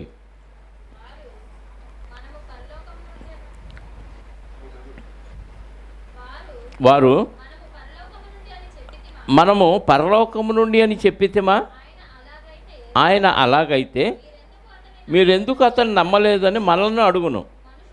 మనుషుల వలన అని చెప్పామా, జనులకు భయపడుచున్నాము. అందరూ యోహానును ప్రవక్తని ఎంచుచున్నారని తమలో తాము ఆలోచించుకొని, అంటే పక్కకి వెళ్ళిపోయి చెవులు కోరుకున్నారు. మనం పరలోకం నుంచి వచ్చింది అంటే మీరు ఎందుకు నమ్మలేదు అని అంటాడు. లేదు యోహాను గారు సొంతగా ఇచ్చాడంటే ప్రజలందరూ ఆయన్ని ప్రవక్తని ఎంచుతున్నారు కాబట్టి మనల్ని చిత్తకొడతారు. ఏం చేద్దామని డిస్కషన్ చేసుకొని వచ్చేసి మేము చెప్పమన్నారు. మాకు తెలీదు, మేము చెప్పమన్నారు. ఏమన్నారు? తమలో తాము ఆలోచించుకొని మాకు తెలియదని యేసునకు ఉత్తరం ఇచ్చిరి. అందుకైనా ఏ అధికారం వలన ఈ కార్యమును నేను చేయుచున్నానో అది మీతో చెప్పను. మీరు చెప్పలేదు కాబట్టి వాళ్ళు తెలియక కాదుగా, తెలియదు అని తప్పించుకున్నారు కానీ తెలియక కాదు. వాళ్ళు నమ్మల యోహాను గారు ప్రవక్త కాదు, వాళ్ళు ఏదో ఎర్రోళ్ళుగా వెళ్ళిపోయి తీసుకుంటున్నారు. పైగా ఆయన దగ్గర బాప్తీసం తీసుకున్న వాళ్ళు ఎవరో తెలుసా? కిందకు వస్తే చెప్తున్నాడు, మీకేమి తోచుతున్నది? ఒక మనుషునికి 2 కుమారులు ఉండేవి. ఇక్కడ వాళ్ళకి ఒక ఎగ్జాంపుల్ చెప్తున్నాడు, ఉపమానం చెప్తున్నాడు. ఎవరికి? శాస్త్రులకి, ఆ ప్రధాన యాజకులకి, పెద్దలకి. వాళ్ళే కదా వచ్చింది ఈయన దగ్గరికి. వాళ్ళతో ఒక ఎగ్జాంపుల్ చెప్తున్నాడు. ఏమని? ఒక మనుష్యునికి 2 కుమారులు ఉండిరి. అతడు మొదటి వాని వద్దకు వచ్చి, కుమారుడా, నేడు పోయి ద్రాక్ష తోటలో పని చేయమని చెప్పగా వాడు పోను అని ఉత్తరం ఇచ్చాను. కానీ పిమ్మట మనస్సు మార్చుకొని పోయాను. 2 కొడుకులు. ఒకడికి ఏం చెప్పి, అయ్యా మనకు ద్రాక్ష తోట ఉంది కదా, చేలోకి వెళ్ళి పని చేయరా అంటే వాడు ఏమన్నాడు? పోనన్నాడు. పెద్దోడు మొదటి వాడు ఏమన్నాడు? పోనన్నాడు. కానీ మనసు మార్చుకొని నాన్న చెప్పాడు కదా వెళ్ళిపోతే ఎట్టా అని వెళ్ళాడు. అతడు రెండవ వాడి వద్దకు వచ్చి ఆ ప్రకారమే చెప్పగా వాడు, అయ్యా పోయుదుననేను కానీ పోలేదు. 2లో ఎవడు తండ్రి ఇష్ట ప్రకారము చేసిన వాడని వారిని అడిగాను. అందుకు వారు మొదటివాడే అనిది. ఏం చెప్పారు? న్యాయంగా చెప్పారు ఆన్సరు. 2 కొడుకులు ఉన్నారు ఒక వ్యక్తికి. ఆ వ్యక్తి మొదటివాడిని పిలిచి, అరే ద్రాక్ష తోట ఉంది వెళ్ళి పనిచేయరంటే నేను వెళ్ళను అన్నాడు కానీ మనసు మార్చుకొని వెళ్ళాడు. రెండోవాడు వెళ్ళరా అంటే వెళ్తానని చెప్పాడు, ఎగ్గొట్టాడు. ఆడే ప్రమాదం కదా. చేయనంటే నో ప్రాబ్లం, వాళ్ళు చేయడు కాబట్టి మనం ఏదో పని చేసుకుంటాం. చేస్తానని చెప్పి ఎగ్గొడతారు చూడ, వస్తానని చెప్పి ఎగ్గొడతారు చూడ, వీళ్ళతో భయంకరమైన ప్రమాదం. వాళ్ళని అడిగారు, వాళ్ళు న్యాయంగానే ఏం చెప్పారు? మొదటి వాడే మంచోడు, వెళ్ళనన్నా కానీ మనసు మార్చుకొని వెళ్ళారు. ఇక్కడ ఉపమానంలోని భావం ఏంటంటే, చెప్పేది నువ్వు, ఉపమానంలోని భావం ఏంటంటే మొదటివాడు అనగానే ఇశ్రాయేలీలు లేదా యూదుల కొరకే దేవుడు వచ్చాడు. ద్రాక్ష తోట అనగానే భూలోకంలో దేవుడు నాటిన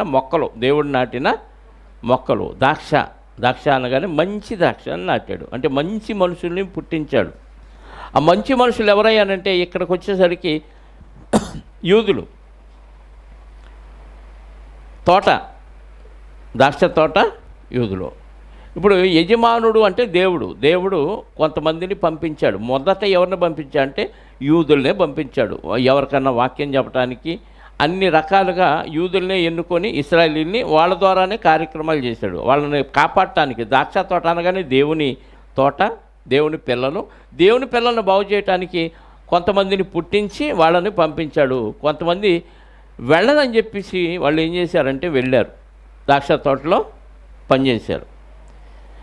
ఇప్పుడు యేసుక్రీస్తు వారి కాలం వచ్చేసరికి మొట్టమొదటిగా దేవుడు ఎవరికి ఇచ్చాడు అధికారం? యూదులకే ఇచ్చారు కదా. యూదులకి ఇస్తే యూదులు కొంతమంది నిరాకరించారు, కొంతమంది యేసుక్రీస్తు వారిని అంగీకరించారు. ఇక్కడ యేసుక్రీస్తు వారు మొదటివాడుగా చెప్పిన వాళ్ళు ఎవరయ్యానంటే యూదుల కంటే ముందుగా ప్రభువులో ఉన్నవాళ్ళే, అంటే దేవుడులో ధర్మశాస్త్రం వాళ్ళకి లేకపోయినా పాపులుగా వీళ్ళు వెలివేసిన వారిగా ఉన్నవారు. ఎవరు? యూదులు. మేమే కరెక్టు, మేమే పర్ఫెక్టు అనుకుంటూ వీళ్ళల్లోనే కొన్ని తెగలుగా విడిపోయిన వాళ్ళు వెలివేయబడిన వారుగా ఉన్నారు. వాళ్ళు సుంకర్లు అంటే యూదుల్లో నుంచే ఒక తెగ రోమా గవర్నమెంట్కి పన్ను వసూలు చేసే ఉద్యోగంలో చేరిన వాళ్ళు. పాపులు అంటే వీళ్ళు కంటే తక్కువ కేటర్ ఉన్నవాళ్ళు, వీళ్ళలోనే తెగలు ఏర్పడ్డారుగా ఈ మలాకీ గ్రంథం తర్వాత 400 సంవత్సరాల్లో. వీళ్ళల్లో కొంతమందిని వీళ్ళు పాపులుగా, ఇప్పుడు ఒక ఆయన్ని పిలిచి యేసుక్రీస్తు వారు పొట్టి జక్కయ్యని సుంకర్ని పిలిచి, నేను మీ ఇంట్లో ఉండాలంటే ఈయనంటి పాపుల దగ్గరికి వెళ్ళి భోజనం చేస్తాడు అన్నారు. తర్వాత కుష్ఠరోగైన సీమోన్ ఇంటికి వెళ్తాడు, పాపులతో ఆయన మంచోడే, పరిశుద్ధుడుగానే ఫీల్ అవుతాడు. కానీ ఒక పాపపు స్త్రీ వచ్చి ఆయన పాదాలు కడిగినప్పుడు అక్కడ వాళ్ళు అపార్థం చేసుకుంటారు. అంటే కొంతమందిని వీళ్ళు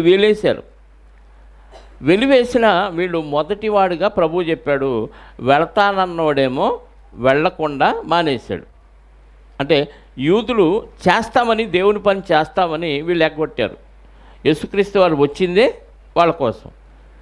కానీ దేవుడి పని అంటే తెలియదు, దేవుడి పని చెయ్యము అన్నవాళ్ళు మారు మనసు పొంది యోహాను గారి దగ్గరికి వెళ్ళి బాప్తీసం తీసుకుంటున్నారు.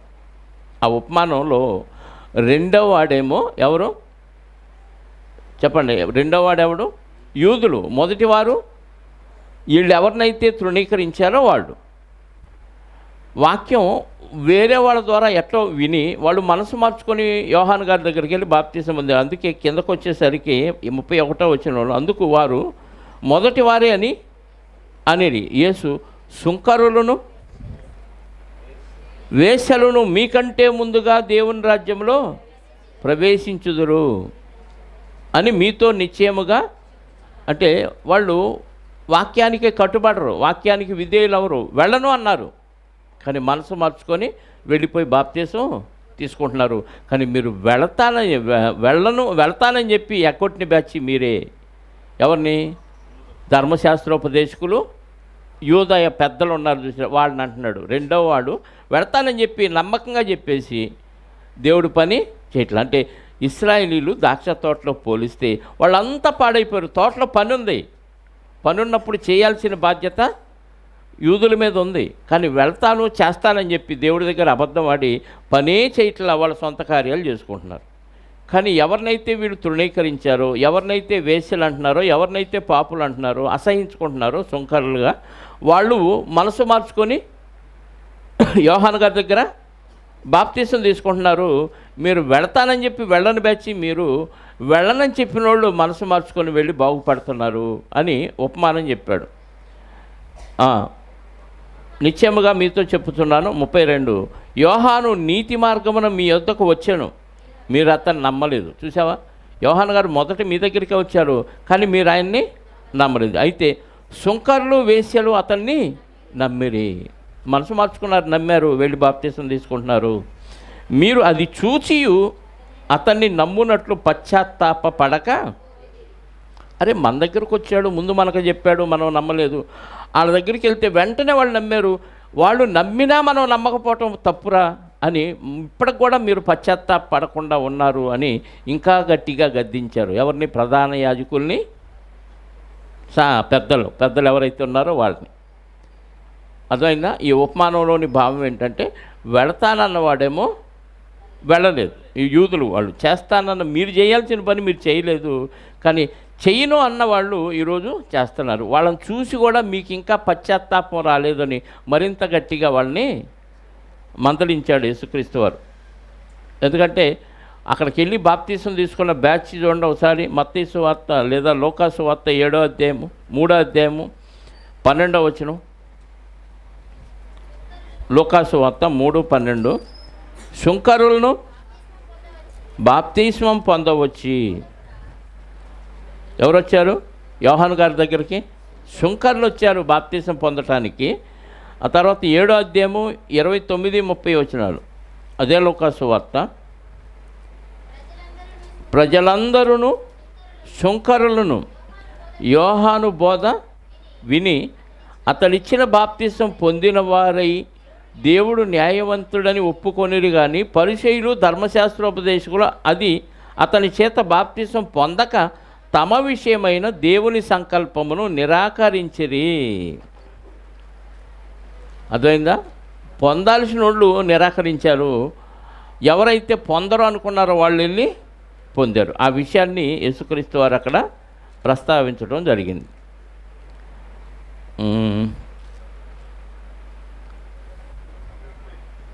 33వ వచనం నుండి. మరి ఒక ఉపమానం వినుడి. ఇంటి యజమానుడు ఒకడు ఉండెను. అతడు ద్రాక్ష తోట నాటించి దాని చుట్టూ కంచె వేయించి అందులో ద్రాక్షల తొట్టి తొలిపించి గోపురము కట్టించి కాపులకు దాన్ని గుత్తకిచ్చి దేశాంతరము పోయెను. జాగ్రత్తగా వినండి. ద్రాక్ష తోట అనగానే భూలోకం. భూలోకంలో దేవుడు మనుషుల్ని నాటాడు. ఇక్కడ మనుషులు అనగానే మనకి వాస్తవంగా యూదులు అని తీసుకోవచ్చు, ఇశ్రాయేలీలు అని తీసుకోవచ్చు. మంచి ద్రాక్షలు నాటాడు. నాటి దాని చుట్టూ ఏం కట్టించే? బురుజు కట్టించి, అంటే చుట్టూ ప్రహరీ కూడా కట్టిస్తాడు ద్రాక్ష తోటలకు. ఆ రోజుల్లో ఏటవాలుగా ఉండే కొండ చర్యల ప్రాంతంలో ద్రాక్ష తోటలు వేస్తారండి. యెరూషలేము ఆ ప్రాంతంలో, పాలస్తీనాలో. చాలా కష్టం ఆ పని. ఎందుకంటే ద్రాక్ష తీగలు ఆ ద్రాక్షవల్లికి అంటుకట్టి అంటిపెట్టుకొని ఎదగాలి. అందులో పనికిరాని తీగలను ఎప్పటికప్పుడు కట్ చేస్తుంటేనే పనికొచ్చే ఎదుగుతాయి. పనికొచ్చే తీగలకు ఆటంకంగా పనికిరాని తీగలు కొన్ని ఉంటాయి కాబట్టి అవి కట్ చేస్తూ జాగ్రత్తగా సాగు చేయాలి ద్రాక్ష తోటని. కాబట్టి పనివారిని పిలిచి పనివారికి జీతం ఇచ్చి యజమాని ఏం చేస్తాడంటే ఆ ద్రాక్ష తోటను చాలా జాగ్రత్తగా కాయండి మంచెలు కడతారు. పొలాల్లో మనం కంది చేలకు కానీ జొన్న చేలకు కానీ పక్షులు వచ్చి గింజలు తినకుండా మంచె కడతారు. తెలుసా? ఇంత హైట్లో కర్రలతో వేసి గడ్డేసి దాని మీద కూర్చొని కాపలాదారుడు చుట్టూ చూస్తాడు పొలాన్ని. అలా మంచెలు కట్టేవాళ్ళు, లేదా కావలి గోపురాలు కట్టేవాళ్ళు. హైట్గా టవర్లు కట్టి హైట్లో ఉంటే పొలం అంతా కనపడింది కాబట్టి అలా కట్టి ఆ కాపలా వాళ్ళని అందులో పెట్టేవాళ్ళు. వాళ్ళు ఆ పొలాన్ని, ఆ ద్రాక్ష తోటని సాగు చేస్తూ పైనుంచి చూస్తూ ఏ జంతువులు వచ్చి ఆ ద్రాక్షకాయలు తినకుండా చాలా జాగ్రత్తగా కాపలా కాసేవాళ్ళు. ఇప్పుడు యజమానుడు అనగానే దేవుడు, ద్రాక్ష వనం అనగానే ప్రజలు, దేవుని పిల్లలు. పని చేసేవాళ్ళు వాళ్ళు దేవుని పిల్లలే. పనికిచ్చి అద్దెకిచ్చి వెళ్ళిపోయాడు. మనుషులు కొంతమందికి భక్తులకి అద్దెకిచ్చి వెళ్ళాడు. అంటే ఇదిగో ఈ ద్రాక్ష తోటని బాగు చేసి నాకు ఫలాన్ని ఇవ్వండి. కౌలు ఇస్తారు కదా, పొలాన్ని కౌలుకు తీసుకొని నువ్వు వడ్డేసుకుంటావో ఏం వేసుకుంటావో సంవత్సరానికి ఎంతని కౌలు ఇయ్యి, లేదా ఆ పంటలో కొంత నాకు ఇవ్వండి అని కౌలు ఒప్పుకుంటారు కౌలు రైతులకి. అలా అద్దెకిచ్చేసి, గుత్తకిచ్చాడు అంటే అర్థం ఏంటంటే అద్దెకిచ్చాడు. అద్దెకిచ్చి వెళ్ళిపోయాడు యజమాని. దేవుడు కూడా మనకి ఈ లోకాన్ని ఇచ్చి లోకంలో బ్రతికిచ్చి నా పని చేయండి అని చెప్పేసి మనకి ఉన్నత స్థలాలు ఇచ్చి కాపలా గాయమని ఇచ్చాడు. ప్రతి మనిషికి, ప్రభువుని ఎరిగిన ప్రతి మనిషికి దేవుడిచ్చిన అవకాశం ఇది. మనం కాపలా గాయకుండా, చేను సేద్యం చేయకుండా, రేపు ఆయన వచ్చి ఏది నా కౌలు డబ్బులు అన్నప్పుడు ఎగ్గొట్టామనుకోండి, ఏం చేస్తాడు యజమాని? ఇంకోసారి పొలం మనకి ఎవడు లేపేస్తాడు. ఇక్కడ దేవుడు ప్రేమమయుడు కాబట్టి ఏం చేశాడంటే సంవత్సరానికి ఒకసారి వచ్చి అడుగుతున్నాడు. పండ్ల కాలం సమీపించినప్పుడు 34వ వచనం, పండ్లలో తన భాగము తీసుకొని వచ్చుటకు ఆ కాపుల యొద్దకు తన దాసులను పంపగా అద్దెకిచ్చాడు. ఆ కాపుల దగ్గరికి ఏం పంపాడు? దాసుల్ని, పనివాళ్ళని కొంతమందిని పంపి, అయ్యా దేవుడికి ఇవ్వాల్సిన ఇవ్వండి, కాపు ఇవ్వండి, యజమానికి రావాల్సిన ఆ రెంట్ కట్టండి అనగానే వాళ్ళు ఏం చేశారంటే, కొట్టి అతని దాసులను పట్టుకొని ఒకరిని కొట్టిరి, ఒకరిని చంపిరి. ఒక దాసుని కొట్టాడు, ఒక దాసుని చంపి అద్దె బాడుగి ఈకపోగా ఏం చేశారు? ఒకరిని కొట్టారంటే ఒకరినేమో చంపేశారు, మరి ఒకరి మీద రాళ్ళు రువ్వేరు. మరి అతడు మునుపటి కంటే ఎక్కువ మందిని ఇతర దాసులను పంపాను. అంటే భక్తుల్ని పంపుతానే ఉన్నాడు. కొంతమందిని చంపారు, కొంతమందిని రాళ్ళతో కొట్టారు, కొంతమందినేమో అవమానపరిచారు. ఇవన్నీ చేస్తాడు. మళ్ళీ ఎక్కువ మందిని భక్తుల్ని పంపాడు వాక్యం చెప్పటానికి. వాక్యం చెప్పిన ప్రవక్తలు భక్తులందరినీ ప్రజలు ఏం చేశారు? ఇశ్రాయేలీలు కొడుతూనో తిడుతూనో హింసిస్తూనో వాళ్ళని చేస్తూనే ఉన్నారు. అది ఈ ఉపమానంలోని భావం. దేవుని తోట అయిన ఇశ్రాయేలీని కాపాడటానికి దేవుడు భక్తులను పంపితే భక్తులు ఏం చేశారు? వచ్చి చెబితే భక్తుల్ని చంపారు, భక్తుల్ని రాళ్ళతో కొట్టారు, భక్తుల్ని అవమానపరిచారు. మళ్ళీ కొంతమందిని పంపాడు. అంటే ఇలా దేవుడు పంపుతూనే ఉన్నాడు యజమానిగా, నాకు రావాల్సిన ఫలాలు నాకు ఇవ్వండి అని. కానీ వాళ్ళు మళ్ళీ ఎక్కువ మందిని పంపితే వాళ్ళు ఏం చేశారు? మళ్ళా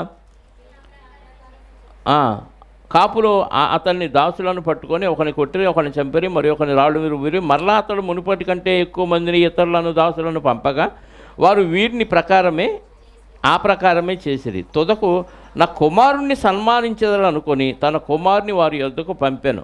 కుమారుడు అంటే యేసుక్రీస్తు వారినే పంపించాడు. చివరికి కొడుకు కదా వచ్చింది, యజమానుడు వారసుడు కదా, వారసుడిని పంపిస్తే గౌరవిస్తారులే అనుకొని కుమారుడిని పంపిస్తే యజమాని తోటకి వాళ్ళు ఏం చేశారు?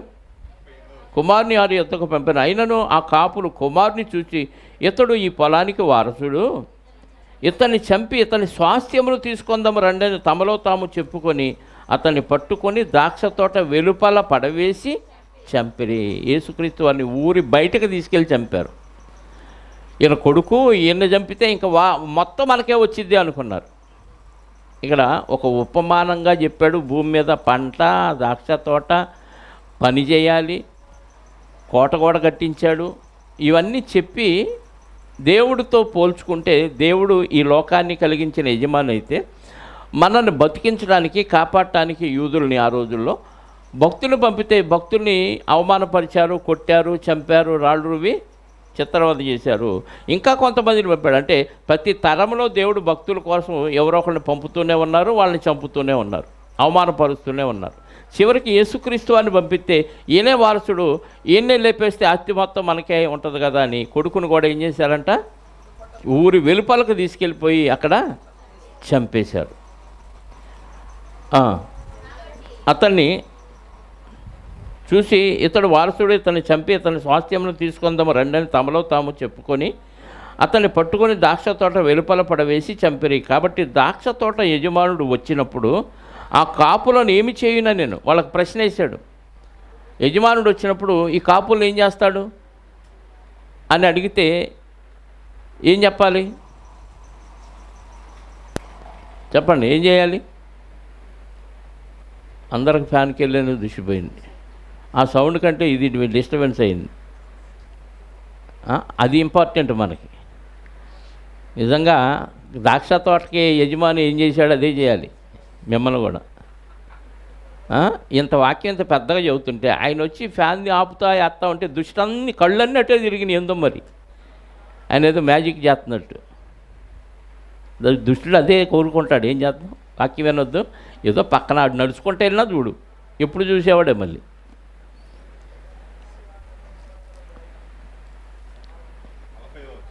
40వ వచనం. కాబట్టి ఆ ద్రాక్ష తోట యజమానుడు వచ్చినప్పుడు ఆ కాపులను ఏమి చేయవలను అనెను. అందుకు వారు ఆ దుర్మార్గులను కఠినముగా సంహరించి, ఆ దుర్మార్గులు వీళ్ళే అన్న విషయం వాళ్ళకి తెలియలా. ఈ ఉపమానంలో ఏమంటున్నారు? దావీదు గారు కానీ అలాంటి వాడిని ఏం చేయాలి? గొర్రెపిల్లని అడిగాడు. స్నేహితుడు గొర్రెపిల్లని అడుగు, ఒకటే గొర్రెపిల్ల ఉందని నాతాన్ గారు వచ్చి చెప్తే అలాంటి వాడిని బతకనికూడదు అన్నాడు. ఆయన ఈయనే అని తెలియదు, ఈయన వివరంగా చెప్పేవరకు నాతాన్ గారు. అలాగే వీళ్ళేమనుకుంటున్నారు, ఆడెవడో దుర్మార్గుడు కదా అనుకొని ఆడిని బతకనికూడదని ఏం చెప్తున్నాడు? అతన్ని దుర్మార్గులను కఠినంగా సంహరించి వాటి కాలముల యందు తనకు పండ్లను చెల్లించునట్టి ఇతర కాపులకు ఆ ద్రాక్ష తోటను గుత్తకిచ్చునని ఆయనతో చెప్పిరి. మరియు యేసు వారిని చూచి, చాలండి, ఏం చెప్పారు? అలాంటి వాళ్ళు బతకనీయకుండా వాళ్ళని చంపేసి వేరే వాళ్ళకి అద్దెకివ్వాలి, ఆ ద్రాక్ష తోట వేరే వాళ్ళకి అద్దెకివ్వాలి అని చెప్పారు. కరెక్ట్గా చెప్పావు అని చెప్పి కిందకు వస్తూ చెప్తున్నాడు. దీని భావం వచ్చే వారం మనం మాట్లాడుకుందాం, ఎందుకంటే మరి పెద్దదైద్దాం మ్యాటర్. లేదా ఆలస్యమైన మెమరీ సరిపోద్దా? 5 నిమిషాలు ఉంది ఇంకా.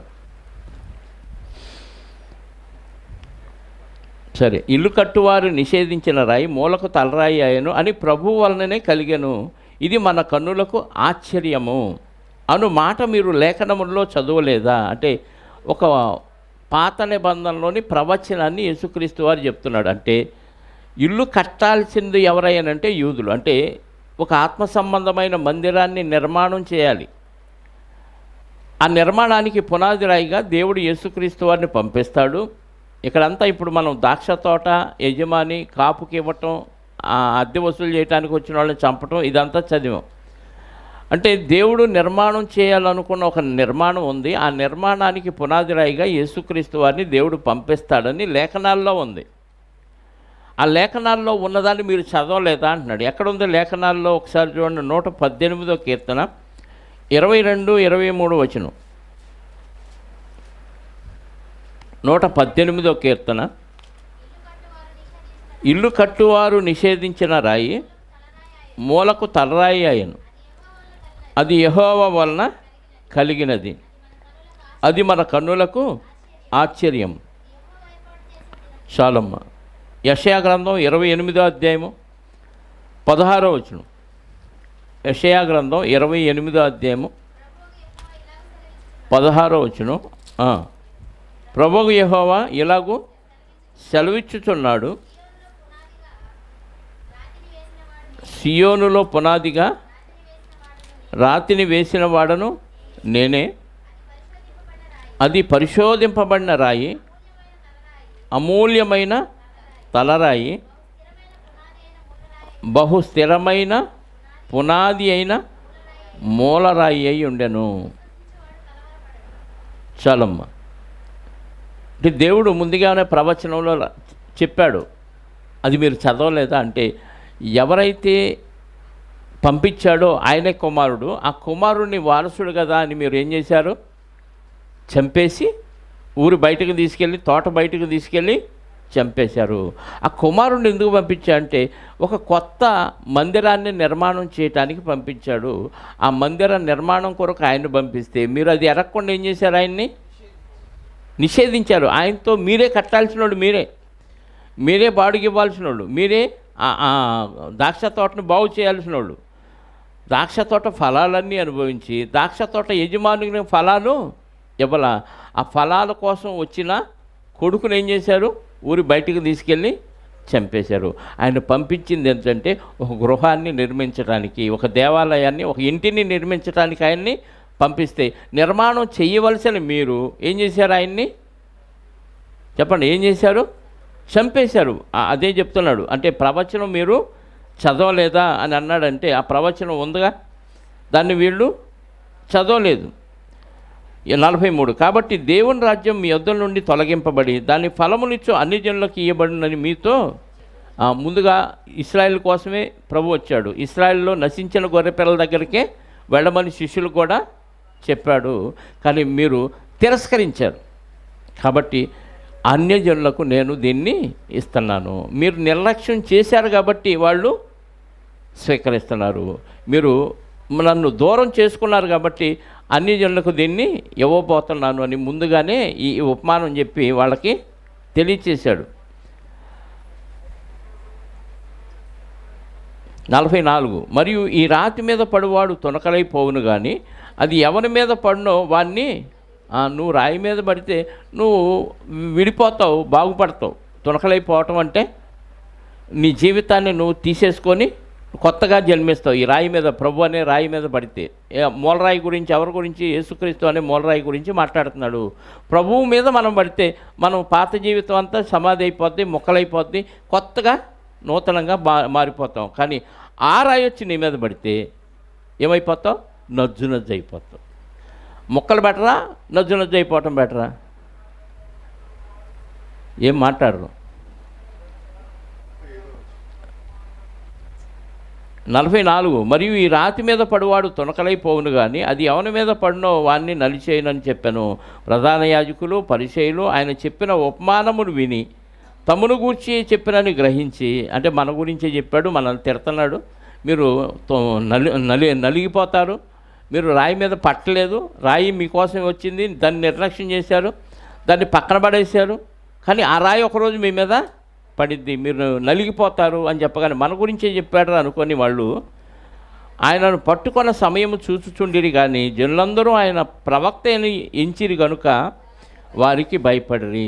అందరూ ఏమనుకుంటున్నారు? యోహాను గారిని ఎలాగైతే ప్రవక్త అనుకుంటున్నారు, ఈయన కూడా అందరూ ప్రవక్త అని నమ్ముతున్నారు. కాబట్టి ప్రజలు ఊరుకోర్రా ఈయన ఇప్పుడు కానీ ఏదన్నా చేస్తే అని సైలెంట్గా వేరే ఆలోచన చేద్దామని ఆ సమయంలో సైలెంట్గా ఉండిపోయారు. 21వ అధ్యాయము కంప్లీట్ అయింది. 22వ అధ్యాయం నుంచి వచ్చేవారం మనం నేర్చుకుందాం, ప్రార్థన చేసుకుందాం. పరమనందు ఆశీనుడవై ఉన్న మా పరలోకపు తండ్రి, మీ మహాకృపా కనికరం జాలి దయను బట్టి స్తోత్రాలు. లేఖనాల పరిశోధన పేరుతో కొన్ని వాక్యాలు మేము ఒక్కొక్క రిఫరెన్సు చదివి అందులోని పరమార్థాన్ని గ్రహించటానికి మీరు ఇచ్చిన అవకాశాన్ని బట్టి స్తోత్రాలు. నిజంగా తండ్రి, అంజూరపు చెట్టు ఫలించకపోతేనే మీరు దాన్ని శపించారు. సమస్త జీవరాశుల కంటే ఎంతో బుద్ధి, జ్ఞానం, తెలివిని పొందుకున్న మేము, మీ పిల్లలుగా తీర్చబడిన మేము, ఫలించకపోతే మమ్మల్ని కూడా మీరు సహించరు, శపిస్తారు అన్న విషయాన్ని ఎరిగి భయభక్తులు కలిగి ఉండటానికి మీ పిల్లల హృదయాల్లో గుబులు పుట్టించండి. అలాగే తండ్రి, ఇశ్రాయేలీలు, యూదులు ఎవరైతే తృణీకరించారో ప్రభువారిని, తృణీకరించబడిన వారి కోసమే, తృణీకరించిన వారి కోసమే ఆయన వచ్చారు, కానీ వాళ్ళు ఆయన నిర్లక్ష్యం చేశారు. కానీ వాళ్ళ నుంచి తొలగించబడి దేవుని రాజ్యం అన్ని జనులకు ఇవ్వటం జరుగుతుంది అని ఒక ఉపమానం ద్వారా మీ కుమారుడు వారితో మాట్లాడిన విధానాన్ని బట్టి మీ స్తోత్రాలు. చేరవలసిన వారు పరలోక రాజ్యంలో ముందుగా చేరాల్సిన యూదులే నిర్లక్ష్య వైఖరి వహిస్తే పాపులుగా ఎవరినైతే భావిస్తున్నారో సుంకరులు, వేశ్యలు, అలాంటి వారే ఇశ్రాయేల్ కంటే ముందుగా ప్రభువుని అంగీకరించి యోహాను గారి దగ్గర బాప్తీసం తీసుకొని యేసుక్రీస్తు వారిని కూడా అంగీకరించే విషయంలో ముందున్నారు అన్న విషయాన్ని ప్రభువారు మాకు జ్ఞాపకం చేశారు. నాయన, మొదటివారు కడపటివారు అవుతారు, కడపటివారు మొదటివారు అవుతారంటే ఇదేనేమో. రావాల్సిన యూదులు నిర్లక్ష్యం చేస్తే దేవుడు లేడు అనుకున్న అన్ని జనులు దేవుడిని కలిగి ఉన్నారన్న విషయం మాకు తేటగా తెలియచేసిన విధానాన్ని బట్టి మీకు స్తోత్రాలు, కృతజ్ఞతాస్తుతులు చెల్లిస్తూ వచ్చిన బిడ్డలందరినీ సురక్షితంగా వారి కుటుంబాలకు చేర్చండి. ఇదిగో నాయన, వచ్చిన వారిలో ఎవరెవరికి ఎలాంటి అవసరాలు ఉన్నాయో వారు మీ చిత్తానుసారంగా బ్రతికితే ప్రతి అవసరత వారికి తీర్చి తద్వారా మీరే మహిమ, ఘనత, ప్రభావాలు ఆరోపించుకొనమని కోరుకుంటూ మా రక్షకుడు, మా పాప విమోచకుడైన యేసుక్రీస్తు వారి యొక్క కృతజ్ఞత కలిగిన నామములో ప్రార్థించి అడిగి వేడుకొనిచున్నాను పరలోకపు తండ్రి, ఆమేన్. మనందరి కన్నతండ్రి అయిన దేవుని ప్రేమ, ఆయన ప్రియ కుమారుడైన యేసుక్రీస్తు వారి కృప, పరిశుద్ధాత్మ యొక్క అన్యోన్య సహవాసము ఇప్పుడు ఎల్లప్పుడూ సకల పరిశుద్ధులకు సదాకాలము తోడయుండి నడిపించునుగాక. ఆమేన్. అందరికీ యేసుక్రీస్తు నామములో శుభాలు, వందనాలు.